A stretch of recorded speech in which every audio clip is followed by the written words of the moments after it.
think Bryan Edwards is the best comp I can think of for him is sort of an Allen Robinson. So someone who's not necessarily going to be creating these super long sort of 50-yard receptions down the field necessarily, but he gets off the line so incredibly well. His underneath route running is excellent and shows the ability to work that further down the field, although this past year South Carolina weren't throwing the ball deep a huge amount.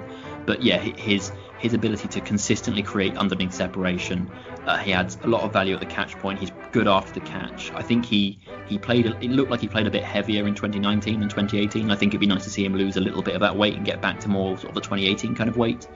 But he's just consistent. He's just always open underneath, and that's really valuable. And also adds value after the catch and at the catch point. And Deebo Samuel came out of South Carolina a year ago, and he was one of the top 2 or 3 receivers in that class, and he was really quite good for San Francisco.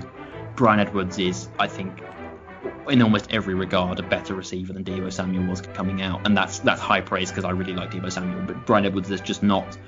He isn't like the biggest burner, and it's a shame that he got hurt before the combine because he didn't get the chance to run.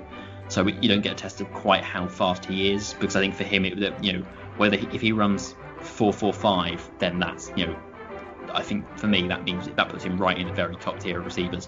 Whereas if he runs a 4.55, it's not an issue because that's not the strength of his game. Even if he ran like a 4.65, I wouldn't lose my mind because again, the vertical speed isn't what you like about his game. But where he is between 4.65 and 4.45 could really have changed his stock massively, I think, from a perception point of view. But I think there are things he can't do athletically. Like he's not a great downfield. He's not a bad downfield receiver, but he's not going to keep vertically separating against cornerbacks.